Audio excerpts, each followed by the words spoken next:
I would like to welcome everyone to the Roxboro Roundtables. My name is Jessica Putman, and I'm the student coordinator for the tables. Today, our topic is unconscious bias, women in architecture. And our host today will be Barbara Klinkhammer. Hello, everybody. Welcome. I'm really glad to see everybody here. My name is Barbara Klinkhammer. I'm the Executive Dean in the College of Architecture and the Built Environment. And I've been here at Philadelphia University for the past 3.5 years. So I'm very pleased to see all of you here. This is a very elaborate group of women that we have gathered here at Philadelphia University to talk today about a topic that's very close to my heart and, of course, to my profession and to what I do today as I work as an educator. And I think it's really important for the students that are in the room to hear about this. So with that, what I would like to do is if you would start over with Karen to introduce yourself, and we actually go around the room. Sure. My name is Karen Blanchard. I'm a senior associate at WRT, but I'm also the co-chair of the Philadelphia AIA Women in Architecture Committee. I also sit on the AIA Board of Directors and the Executive Committee. I'm also on Barbara's Advisory Council, and I am an alumni of the class of 98, back when it was called Textile here. Hello, my name is Brianna Sheeler. I'm a second-year architecture major here at Philly U. And I'm pretty heavily involved in student activities. I am vice president of our ACE mentoring program here on campus, and actually an alumni, part of our new alumni committee we just established with the national board. And so I'm here to represent the younger generation, particularly in the education of architecture. Hi, my name is Ashley Cummins. I'm a fourth-year Bachelor's of Architecture students. I am soon to be the president of the USGBC Club next year. My name is Megan Ford, and I'm a fifth-year architecture student. Let me just go around here for the room.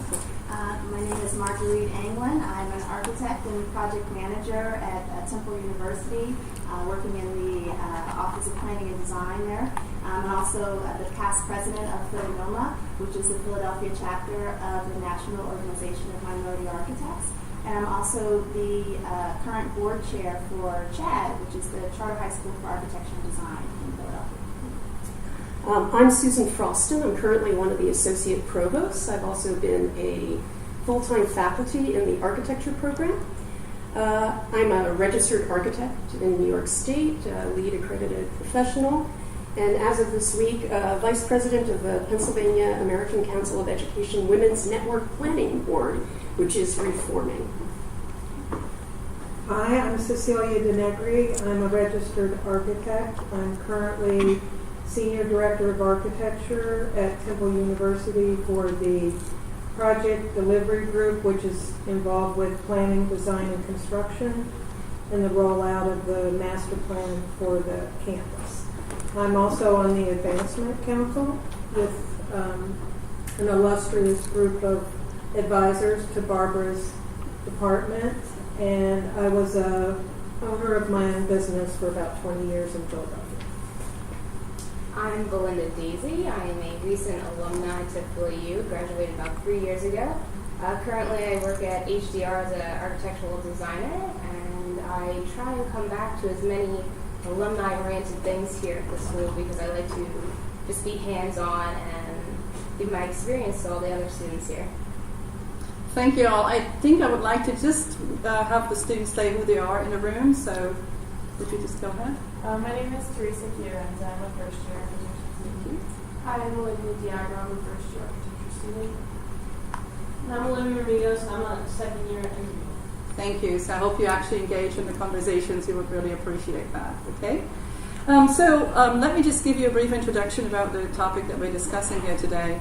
And I actually like to start with a personal story. So when I graduated in 1991 from the RWTH in Aachen in Germany, I have a degree from Germany, we were actually the very first class graduating with 51% women. So the number of women had actually steadily been growing in architecture. By the time when we graduated, at the conferring of the degrees, the dean, Falkland Mark, at the time, actually said something that really left me baffled. He actually said, of all the women, it's the first class here, 51, with over the majority of women graduating in architecture, and I guarantee you in 10 years, half of you will have left the profession. I was actually very offended at the time. I thought, what is he talking about? And years later, when I actually researched my own group of friends, it's actually very true that many of the women have left the profession. And while I don't know the percentage of my friends, I would say it's actually more than half of them that actually left the profession and are currently working in either in non-traditional paths in the profession. And we'll talk about this here today. So, as many of you, at least those that are actually or have been out in the profession for several years, I'm sure you all have been experiencing situations in which you were actually confronting either unconscious bias or straight out discrimination as a woman in the profession. And I would like to talk about this here today with you. I faced this myself. I worked actually, interestingly, I worked in an all-female office with 13 women, all architects in the beginning of my career, which was actually a really beautiful and really rewarding experience. But the moment we actually set a step outside the office and we were working on the job sites, I faced a lot of bias, gender bias, including men or male co-workers, not in my office but in other offices, really straight out saying, what is this woman doing here on the job site? And I do think that a lot of you have actually experienced that. This might be part of the past. We might actually experience or learn this today. I don't know. I'm curious about this. So I digged a little bit when I came up with the topic. I digged a little bit into the data of what is the percentage of women studying architecture in the United States, how many women are actually working in the profession, and to find out what is happening to the pipeline of women into the profession. It starts out very positive, right? We have 42 or 43, depending on the data that you're actually looking at, female students in accredited architecture programs. That's a really good number, and it's been for the past 15 years. However, if you look at the data that AIA provides, the American Institute of Architects, of licensed or registered women in the profession, we're looking at 15%. Now that's AIA. We have to add a couple of percent to this because you might have women who are not registered through AIA. So we may be at 17-18% in the United States of registered licensed women.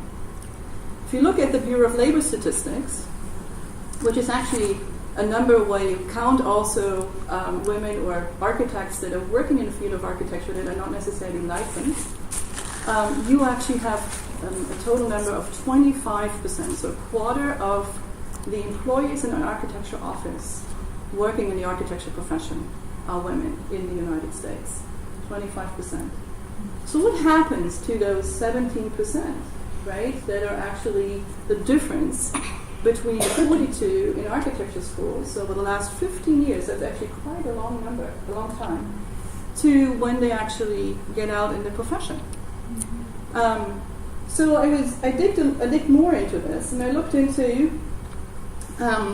what is the percentage of AIA associate members. As you all know, associate members are not the licensed members. They're the ones that are actually either on their way to become licensed or registered, or they're doing the internship, or they never become licensed. And we have 30% women, so it's a much higher number.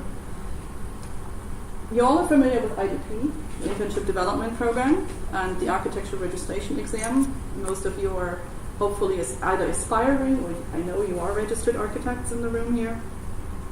And it's interesting that the IDP numbers actually today have provide a really interesting picture. So we have 40% of the hours that are currently being registered through NCARB, the National Council of Architecture Registration Board. To go into that, so there's 40% of the hours are currently registered by women. However, what's interesting, we all know IDP is a very long process in the United States. Luckily, that has just been altered to where it's going to be shortened to a little bit over 2 years, from 3 years down to 2 years. The women are taking a much longer time to prepare for the IDP. So 2/3 of the men are finishing their IDP within 3 years. Whereas women take almost 50% of the women take 4 to 6 years. So that's an interesting difference in how doing this early career forming, women are actually passing through the ARE exam in very different percentages than men. And this might be a part of why we are seeing, which starts right there. It doesn't start, and maybe it starts in college, we will experience this here. But I do think it really starts right there, where women actually falling behind men in entering the profession as licensed architects. So a couple of other numbers that I found interesting, if you look into academia, including Canada, which has a very gender-balanced approach to hiring women into leadership position, about 1 in 4 department heads are women. Among the deans, it's 1 in 5, so we're 19% right now of women architects between Canada and the United States. When you look at the major prizes or awards that are given out in the architecture profession, there is a real dearth of women. So it starts out with the ACSA, which is the Association for the Schools of Architecture. The Distinguished Professor Awards are given to only 14%, will have been given to only 14% of the recipients. The AIA ACSA Topaz Medallion, which are all lifetime awards at the end of the lifetime as an architect, 5% of 39 recipients. The Pritzker Prize, everybody's smiling in this room, we all know about the Denise Scott Brown, trying to get the Pritzker Prize to Denise Scott Brown. 5% of 39 Pritzker Prize recipients were women. 2. And everybody knows them, right? Zaha Hadid and Sajima. So then AIA Gold Medal, 1%.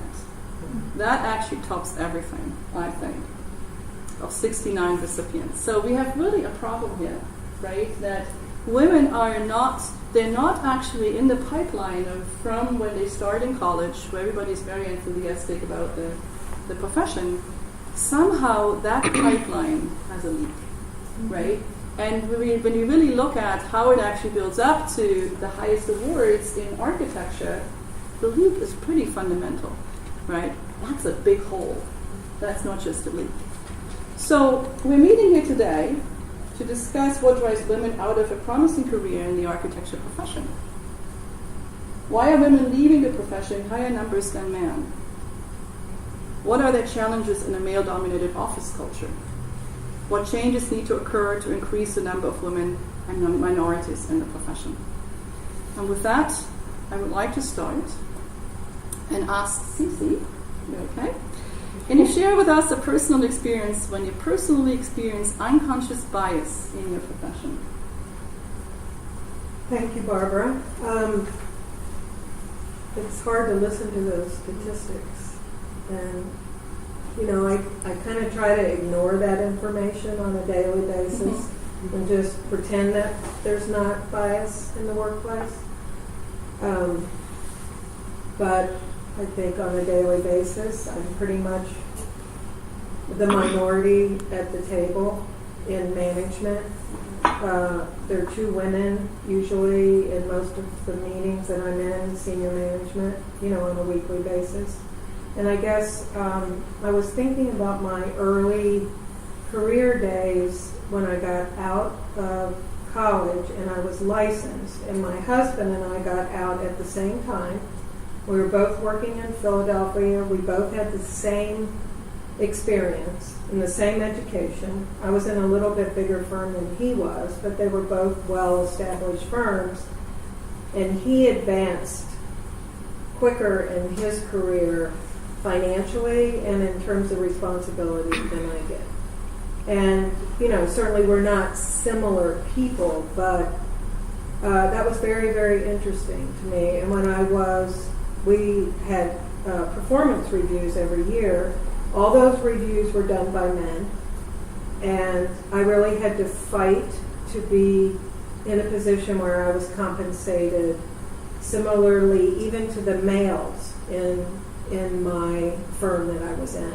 And I actually had to leave the firm and go work somewhere else, and I was invited back to work on a job, and I said, I'll come back if you raise my salary to be equal to others in the firm And I actually did research at the time through the AIA to look at salary discrepancy, and that was back in late 80s.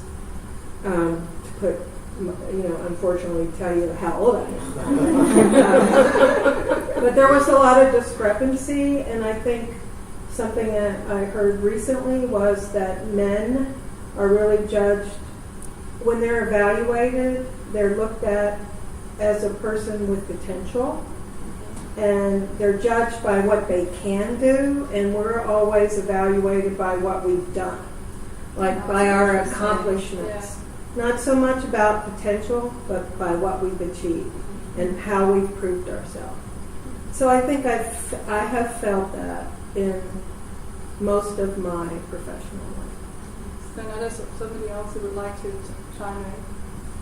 I have a similar story. The way that you phrased that, this is Susan, how you phrased that at the end, I think was very clear. I had a similar experience actually here with the previous dean. And it really did come down to when I had discussions with him about my performance and about advancing, he consistently brought up, but this man has this potential. And I would stand there and go, but I've already done that. So I think that's a very clear way of expressing that. Thank you, Rose. Brianna, how might bias, whether unconscious or intentional, manifest in the architecture studio and affect an aspiring female architect's education? Have you experienced that? Certainly. Unfortunately, I have been very optimistic about coming to Philadelphia University. It was ultimately the university that struck home with me. This seemed like a very great place to really develop individual potential, and it really seemed like a nice, comfortable, and supportive university. Unfortunately, as I've gone through my education, I have noticed almost like microaggression experiences. Not always directed for myself, of course, but as a whole, they seem to make me more targeted towards women. I actually have some information about a survey I found when doing research to prepare for this talk. Anthropologist Dan Grumskin did a survey at the University of Washington. He focused on biology students, comparing in their classes what actually classmates thought of each other and how they evaluated each other's intelligence and level of mastery of the curriculum. And overwhelmingly, the male students assumed that their male classmates knew more about the course material than female students, even if the young woman earned better grades. So while we're talking about architecture specifically, architecture, like STEM fields, are very male-dominated still today. And so I personally believe that this gender disparity is grounded in disparaging educational experiences. So while you were saying that it takes us a long time to go through the IDP experience and actually become licensed, that may be an accumulation of what's already happened through our educational process. And college really is a pivotal time where a person is trying to decide what they want to do with their lives, if this career is right for them. And so either encouragement or discouragement can really set them off or onto the right track. And really, encouragement and mentoring can go great lengths into affirming what the student decide, like, this is the choice they want to make, this is right for me. And excessive criticism can absolutely destroy their aspirations. So in addition to classmates, as I said, the professor's judgment has a great sway on what a person believes about themselves.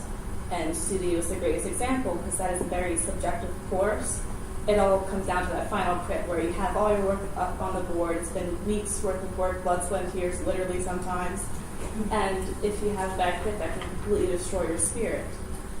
Unfortunately, I have noticed in personal experiences and talking to students that there seems to be a great dichotomy of how male and female students are evaluated.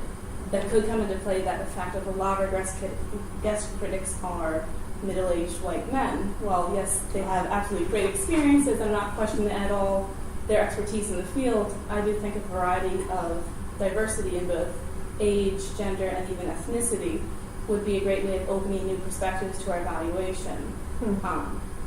I have specifically from last semester had some instances where a singular guest critic came to every single one of our project crits, and I could even notice the change in his tone where he was more patronizing, condescending, talking to the women, where it's almost, oh, you poor girl, you don't know what you're talking about, or how did you think this was going to work? And I may have been looking more into it because I kind of try and seek out those expressions I look for because I'm trying to make myself more aware. But even talking to other classmates who didn't go in with that opinion, they kept on saying, well, why is he saying this to me? He never said that to that person. Or I had the equal quality, at least in my opinion, to this person's work, but they were praised while I was condemned for what I did. So unfortunately, I do think it is still very prevalent. I do think we've come a long way, of course, though. In my studio this semester, we actually have 11 girls and 1 male, but that's just this one class. Overall, we make jokes that poor Andrew is surrounded by estrogen, and he makes jokes all the time. And but we do not treat him differently at all. We are very supportive and encouraging of each other. No unconscious bias. And that's what I really wanted to seek out at the university level, of having studio space, the place where you can go and be supportive of each other. You want to have the positive criticism. You want to bolster each other up, because when it comes to the crit time, you get torn down against, so you are each other's safety net.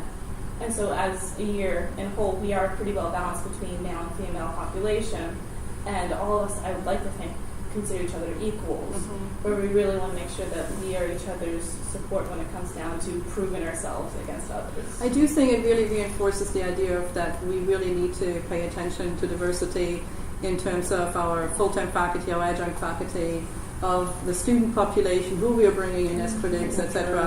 Because they're really, everybody's looking for people who actually could be their role models, etc. And we are shaping or modeling ourselves after them.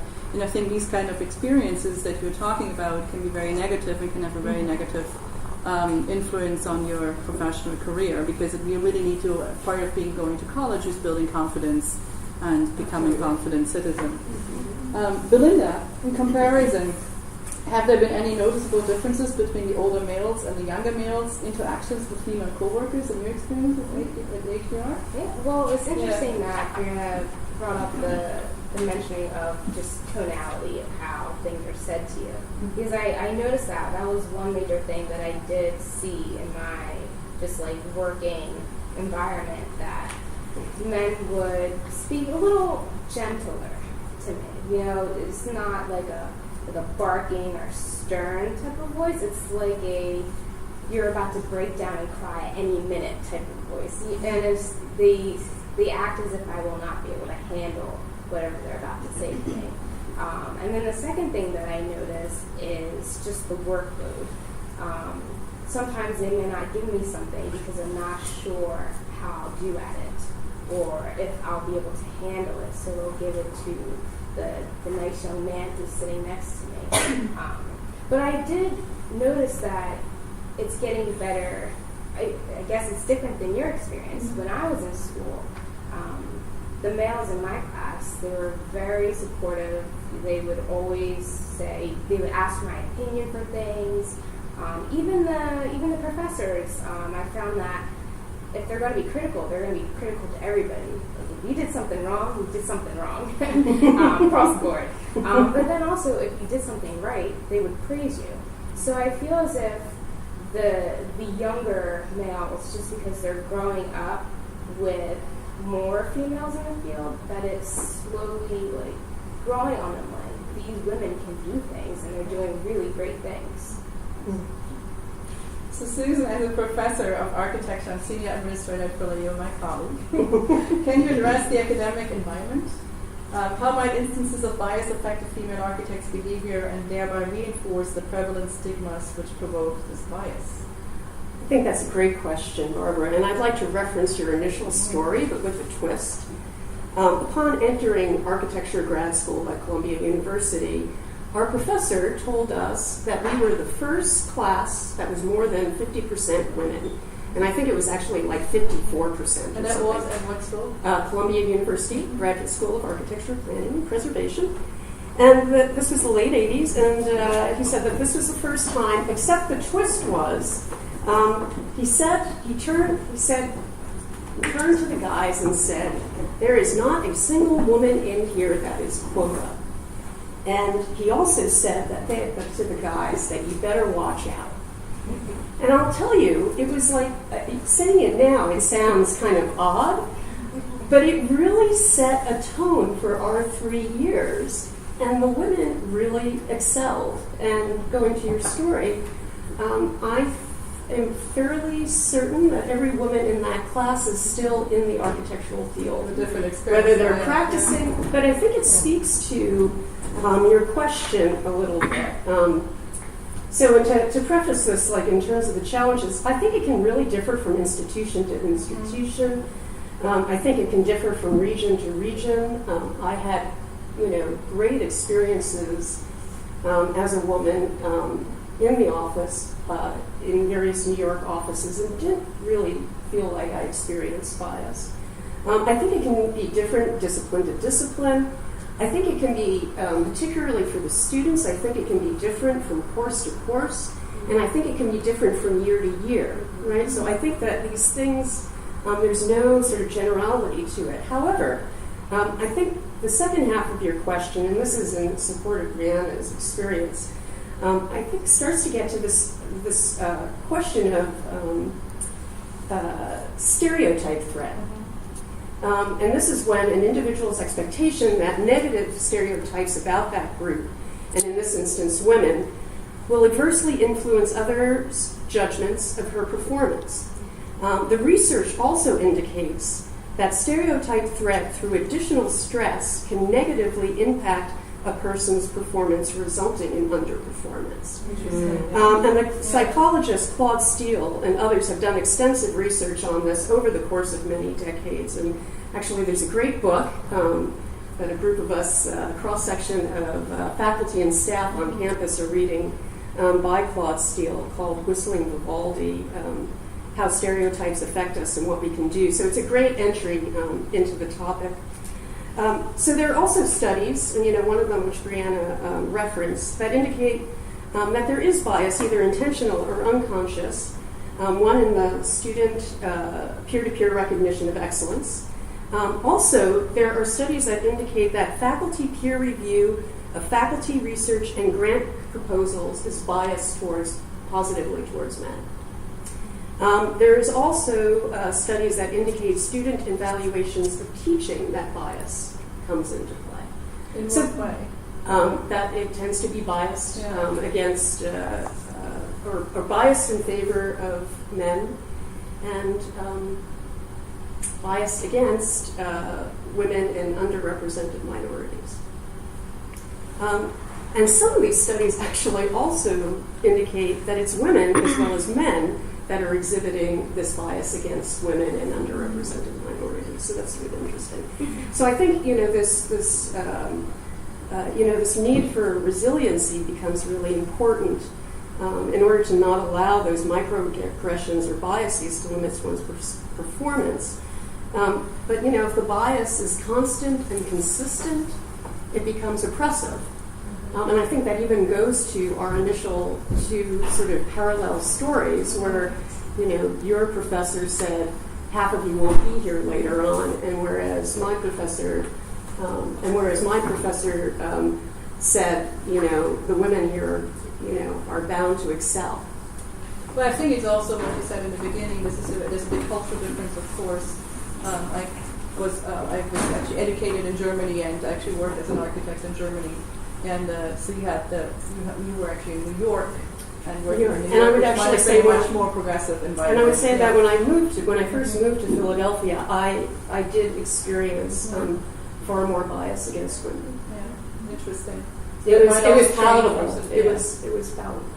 Yeah. So Marguerite, how has the perception of race and gender influenced or complicated success for you as an architect?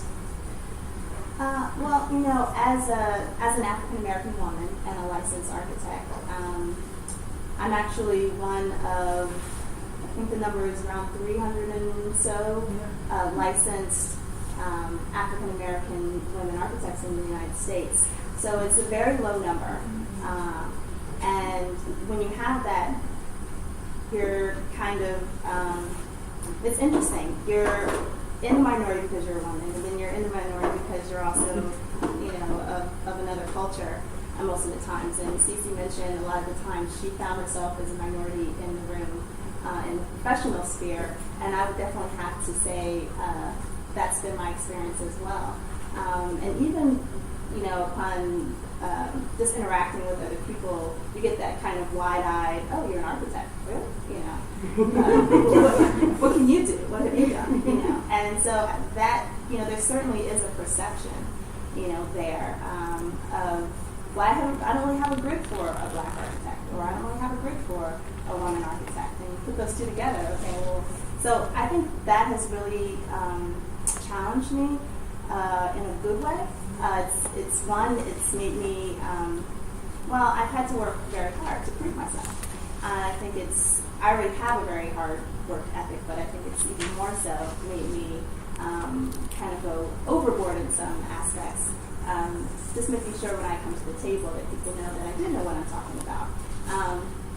But in other aspects, I think it's been challenging every time you come into the room, and it's that first initial, where's the architect? Oh, you're the architect. I literally had an experience working with a developer and his client, and we had a meeting, and the developer's client spent a good 5 minutes in the beginning of the meeting talking about how great the documents were that the architect put together, and how well they read, how informative they were, how could really understand the drawings, and then he proceeded to ask, when's the architect coming? I was sitting right there like, what did he have to do there? Literally, it's like, maybe he thought I was taking notes. And the developer, he was so, he turned beet red, and he was like, she's right here. He's like, oh, I'm so sorry. I didn't realize that you were the architect who I was talking about. And so, of course, I smile, and it's okay. But I realized, had I been the other man in the room, or maybe even had I been, of another ethnicity, he might have thought, he might have said, oh, that's probably you, and then I've had experiences where even in school, it's interesting, Susan, you mentioned, and sometimes that bias comes from other women. I've had women professors. I remember one time, I was in my second year, I was doing really well, getting, B's, B pluses. That's not, it's not shabby. Yeah.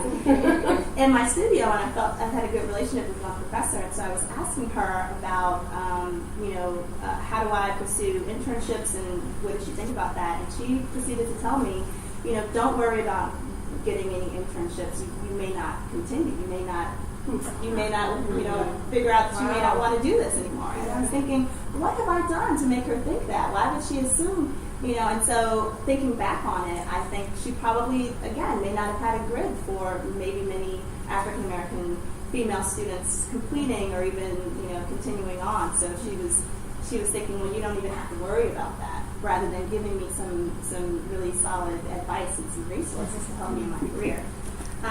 So I think that all those things has helped me to develop my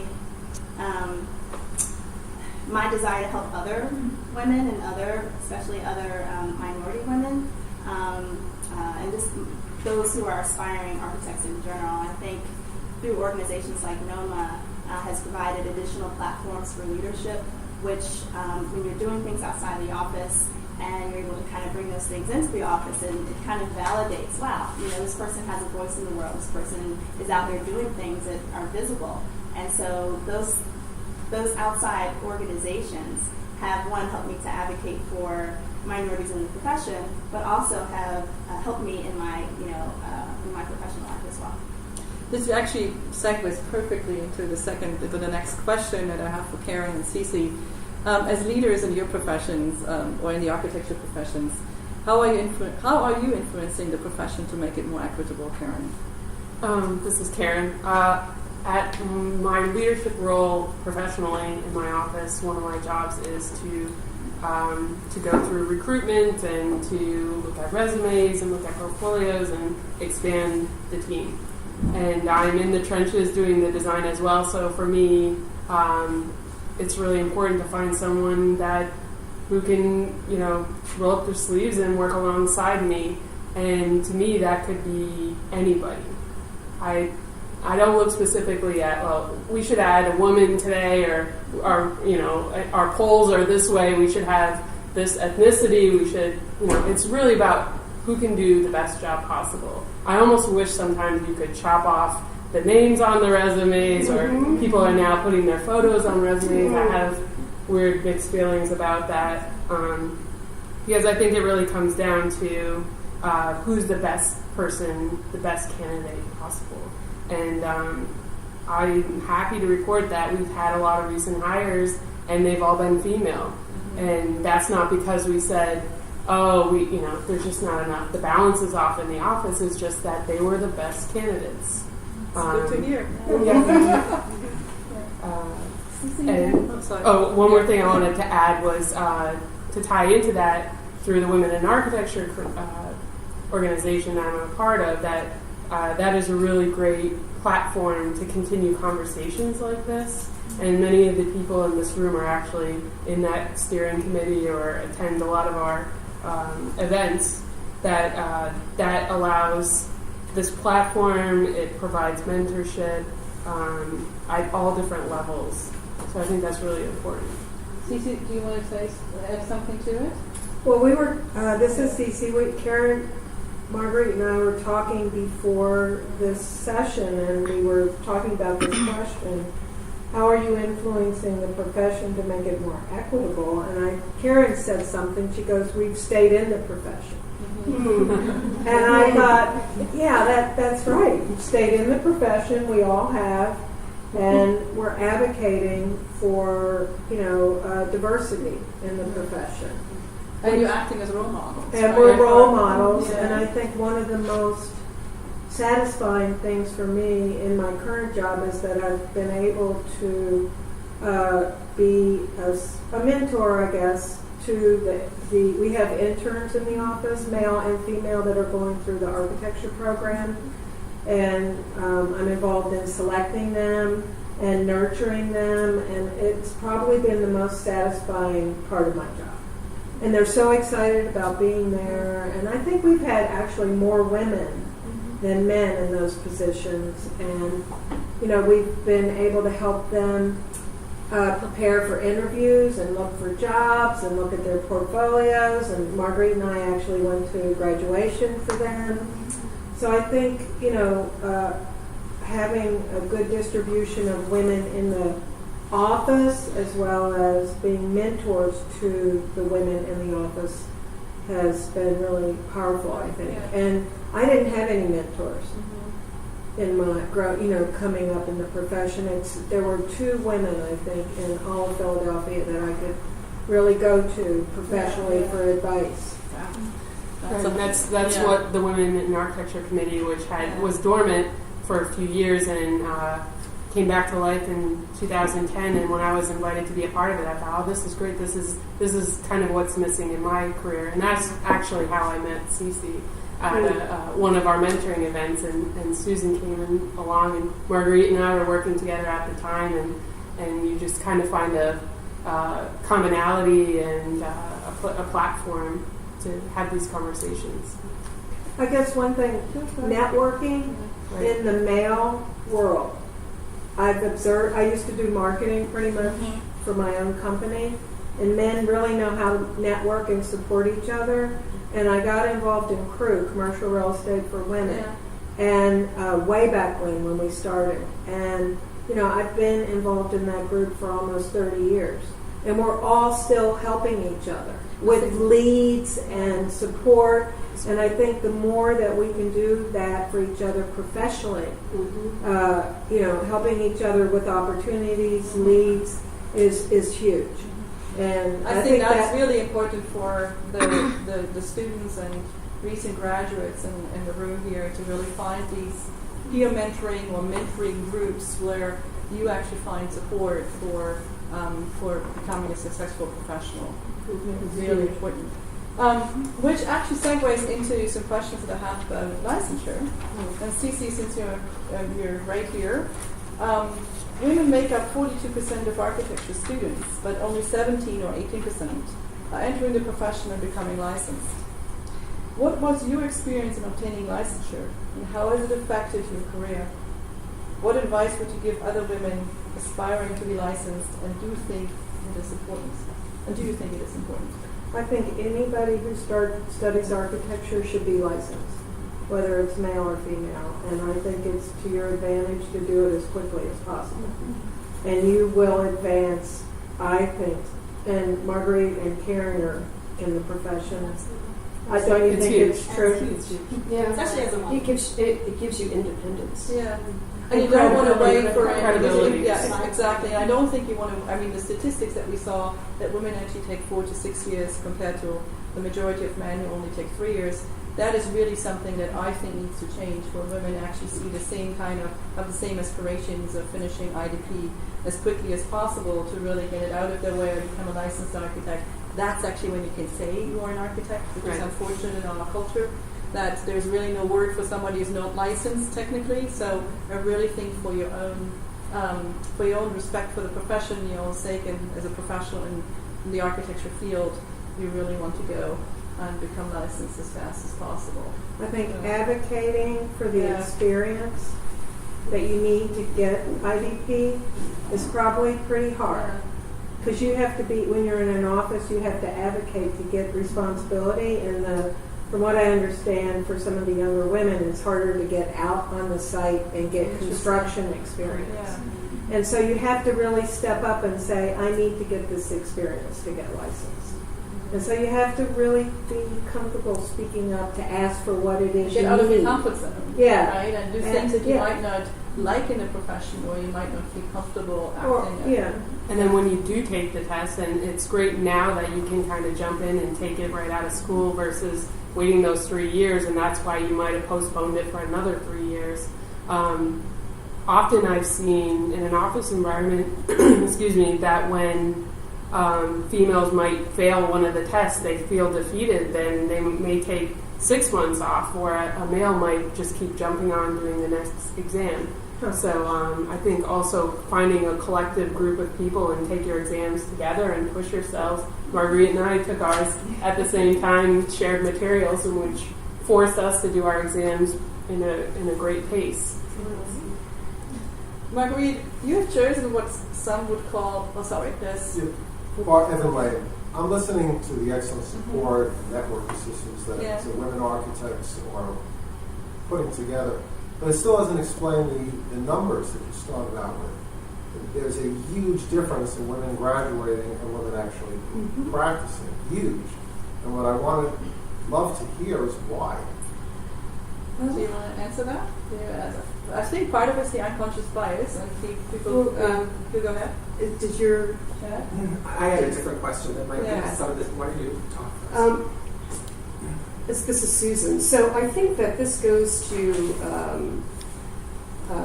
getting some real data on this, right? Because I think that we can collect all of these stories that are very impactful. And there is a woman, Rosa Shen, who leads a group called Equity by Design. And I know Karen and Rosa are on each other's speed dials at the moment. And Rosa actually, in the group that she works with, actually did some surveying on this, although it probably needs to take the next step on really getting the right data to get to that. And I think that it's really a lot of this is the unconscious bias and the stereotype threat. I was reading an article last night. I believe it's not until sometime in 2100 and something when wages will be equal. Not for architecture per se, but across the board. I mean, we're looking at so this isn't a problem that is just in architecture. This is across disciplines. Chad? Could I speak to that for a second? This is Chad White. I was really struck by the data Barbara was offering at the beginning. It was a lot bleaker than I expected it to be. And I was thinking about another community that's been studied through the same lens, and that's the high energy physics community. So people who study small particles, things that trace back to the Big Bang. And I was just did a quick look to see what statistics might be reported about women in the high energy physics community. And at CERN, the nuclear research facility in Europe, 21% of the physicists there are women, which was a number that seemed surprisingly high. And I was taken to thinking about the work of an anthropologist that studies what kinds of things happen to produce and reproduce certain kinds of situations where it sounds like you all are talking about two distinct political groups. It's kind of a dichotomy out there. And the question is, why do those groups continue to exist such that you're needing to network? And I wanted to read a quote and then ask you all maybe to respond to it. So this is about the process of culturally reproducing a community that creates these kinds of biases. She writes, in their careers, practitioners journey from romantic readings of each other's lives as students, through handling of mimetic tales of heroic action and quest for survival as they move early into their careers, to becoming group leaders and skilled practitioners of gossip and rhetoric about what makes for a good career. And as they move onward, they complete the circle by telling, she writes, erotic tales about the practice, tales transformed into romance for the next generation of neophytes. So the question I have for you is, what are the stories that are being told about what it means to practice an architect, and how do you feel like those are somehow at odds with the story that you want to have told about what it means to be an architect, since you're finding this kind of division? Is anybody going to jump in? Yeah, go ahead. Go ahead. Brianna here. I do think that is an interesting point that you're showing, that we do really talk about our experiences and why they're often negative. We have talked about how it may be a good thing to be a minority as a woman in architecture. I think the reason that we keep on telling these stories is because we want the word to get out. We want it to be acknowledged as a serious issue so they can start working towards a solution. We're going to finish up this discussion as addressing what the potential opportunities are for combating the current disparity between men and women in architecture. And I certainly think there is some examples of unconscious bias of women towards other women or women towards men, because we feel like there might be some animosity there. But I think it's a lot less than what is happening in men towards women. And so if we are trying to acknowledge that people shouldn't be judged based off of any of those labels that we may assign to them, as you were saying, possibly cutting people's names off the resume. So you're not judging someone because they're a woman or a man, or because they belong to some sort of ethnicity, or they went to a certain university even. You're acknowledging solely for the work they've done and the work that they could do. It's much more idealistic, but a much more benefitive way to evaluate people for themselves and society, I would say. Great question. I'd like to actually segue from this, if you don't mind, to a question for Marguerite, which has to do with, addressing what Evan asked, which was, what can we get to that difference between the 42 and the 25? Where is the leak in the pipeline? And I think what is not accounted for in the data are women leaving the traditional profession of architecture and going into non-traditional or entering non-traditional paths. And I would like to ask Marguerite that question. You have chosen a non-traditional path, which would not be accounted for in these numbers. And I would like for Marguerite to actually talk about her own experience as a non-traditional architect. Thanks, Barbara. That's a good question. I think it does kind of go back to what was said previously. I think the data it's AIA, the American Institute of Architects data. So it does track people, I guess, regardless of their chosen job at the time. What's the difference is, are you licensed and are you a member of the AIA? So first, licensure. Why, the question is, okay, well, why are there so many? There's a larger number of women in architecture school as opposed to women who are going off and doing a traditional path. So licensure is the precursor. You need that in order to follow the traditional path. And I think a lot of women figure out at some point after graduating that, okay, well, maybe I don't have to get licensed if I don't necessarily want to own my own firm, or if I don't necessarily even want to continue working in a firm. I think I've seen a lot of women. In fact, myself, I worked in a traditional firm setting in various firms in the city of Philadelphia for over 13 years. So I had that experience. experience. I had that foundation, but I saw personally I guess hitting kind of a little bit of a wall just for me personally. You kind of get, I was promoted to associate in the firm and had been associate for several years, and you kind of get in that early middle management of a firm, and sometimes it's kind of like, okay, you can get stuck. And sometimes I think some of those perceptions and some of those biases, but also just some of the things you might want to do as an architect might change. And you might find yourself opening up to other opportunities. So that's where I found myself when the opportunity at Temple University came along. One, it's my alma mater. So, I have a personal, stake in the university, and it was an opportunity for kind of an alternative way of using my architecture degree and using my experience. I'm a great project manager. That's what the job is. And I get to do that full. Thanks, my boss is sitting over here. I would agree. Thank you. So it's an opportunity to, and again, keeping it very specific to myself and personal to myself. Temple is in the middle of a very aggressive master plan process, and there's a lot of projects that are coming out of that. So there's a lot of work, and it's an opportunity to do meaningful work. Mm-hmm. And I think a lot of women, and whether it's teaching, whether it's working at a nonprofit, or so many different things you could do, going back to school and kind of changing your career. I think a lot of women are maybe more open to that. There's also more flexible work-life balance. So then you find women who have been educated as an architect that they might not be going the path of traditional licensure, and then you have those numbers. Yeah. And I'm seeing that, and I, being out of the traditional path for almost a couple of years now, I don't see myself going right back. Mm-hmm. If I would do anything, it'd be my own thing, but I don't see going back.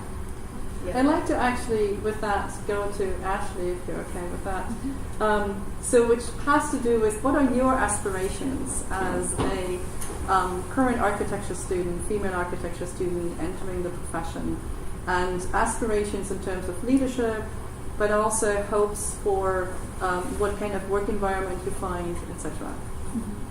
So I wanted to provide some backup information first, and really kind of going off of what Margarita had said. I had been told here by a professor, I can't remember who had pretty much let the class know that if you don't have any desire to own your own architecture firm, then you don't need to waste your time getting a license. Oh my gosh. And so we'll be asking for names after. Don't listen to that person. Get this kind of information, like, work really hard, but you don't have to work that hard. And so, for me personally, when I was taking architectural design-based courses in high school and at my community college, and when I finally came here, I pretty much went into it blind. I knew that I had a passion for design and for architecture, but I wouldn't have gotten to each step if there hadn't been a female professor or a female advisor who had been there for me to be like, yeah, this is really hard, but trust me, keep going, it'll pay off eventually. You just have to get there. And so, right now, where I'm at right now, it's fantastic because here I am in a room with amazing women. And so I would say that me personally, what I want to be able to continue forward in my career is I'm really very passionate about grassroots design and more of a community-based architecture and urban sustainability. And I feel like the things that individuals who make a big difference in grassroots design are women. Because women are the people who are more attuned to what is going on in a community locally, and they're the ones who can have a larger impact. And so I hope to be able to be a rung of improvement just as women have been a rung for men. I really like that, what you're saying, because it really kind of it helps us understand, particularly those that are in the education, that there's not only the traditional paths to become an architect, I mean, it's, I think, desirable to become licensed personally, but I do think there are so many different avenues that you can actually take, which are not accounted for in the data that we have been seeing. And you actually mentioned the grassroots movements, you mentioned nonprofits, etc., where I see a lot of our graduates who actually have entered the profession really finding themselves after a couple of years, right? After some of them actually go through the licensing procedure or process, others don't, and they actually find very rewarding careers that are not necessarily the classic architectural office. I would like to interject, Barbara. I probably didn't make this clear, Marguerite here. I have, even though right now I'm in the midst of a non-traditional career path, I would say being licensed has been crucial. Absolutely. It has been critical. Yeah. If I had, I got licensed in 2009, so it's been a few years, but it's been night and day for me. Just being able, the opportunities that I've gotten, and even if I was to totally go off and do something else, it validates you as an architect. Like you said before, there's no word for, you don't get to say that you're an architect. Absolutely. Yeah. Brianna, last question here. I know that we have to actually wrap up. What expectations do millennial women have with regards to their workplace culture and the workplace environment? Yeah, so I'm optimistic as a default. I would like to say that we are on the brink of a new generation where we are really trying to make the industry much more welcome to all people and trying to really break down that stereotype that is within architecture that it's an old boys club. I hate using that phrase, but it is unfortunately true. And I definitely think for our generation of young architects, what we want basically is just a chance. We want that opportunity to really show what we're capable of, the potential we have, and also what we have to offer to the industry as it is. Because we're coming from an education that is much more focused on innovative design, sustainability plays a huge part. Definitely, I feel like Philadelphia University with our curriculum and urban design, we're really focusing on those issues that are existing currently in the world that we're now starting to become self-aware about that we really need to address. And so millennials are much more hyper-aware and self-conscious about those issues, and we want that opportunity to start addressing those and really integrate our approach, our education with the system that's already been established. Use the insights of seasoned experts. We want to really appreciate and take advantage of those opportunities and be given our chance to earn the respect that we think we deserve, what we can contribute to the industry. Because we're inheriting this earth ultimately, we're the next generation, so give us the opportunity to design it for the better.